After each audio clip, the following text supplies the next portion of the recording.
10,000 years ago, a deadly virus arose in northeastern Africa. The virus spread through the air, attacking the skin cells, bone marrow, spleen, and lymph nodes of its victims.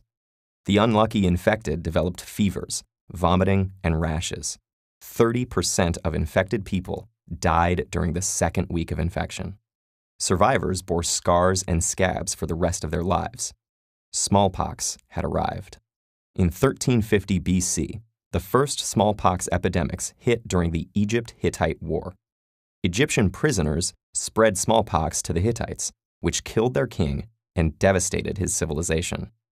Insidiously, smallpox made its way around the world via Egyptian merchants, then through the Arab world with the Crusades, and all the way to the Americas with the Spanish and Portuguese conquests. Since then, it has killed billions of people, with an estimated 300 to 500 million people killed in the 20th century alone. But smallpox is not unbeatable. In fact, the fall of smallpox started long before modern medicine. It began all the way back in 1022 AD. According to a small book called The Correct Treatment of Smallpox, a Buddhist nun living in a famous mountain named Ome Shan in the southern province of Sichuan would grind up smallpox scabs and blow the powder into nostrils of healthy people. She did this after noticing that those who managed to survive smallpox never got it again, and her odd treatment worked. The procedure, called variolation, slowly evolved, and by the 1700s, doctors were taking material from sores and putting them into healthy people through 4 or 5 scratches on the arm.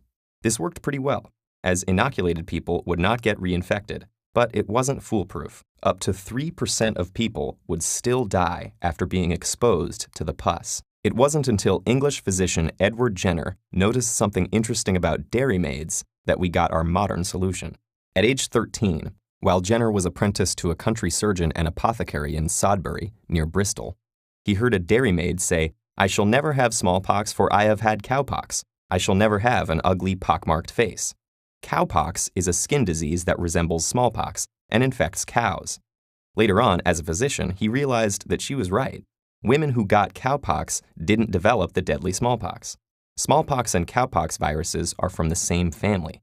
But when a virus infects an unfamiliar host, in this case cowpox infecting a human, it is less virulent. So Jenner decided to test whether the cowpox virus could be used to protect against smallpox.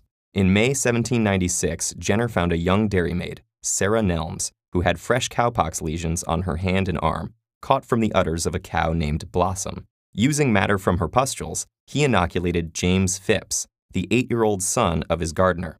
After a few days of fever and discomfort, the boy seemed to recover. 2 months later, Jenner inoculated the boy again, this time with matter from a fresh smallpox lesion.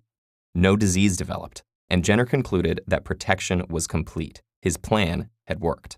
Jenner later used the cowpox virus in several other people and challenged them repeatedly with smallpox, proving that they were immune to the disease.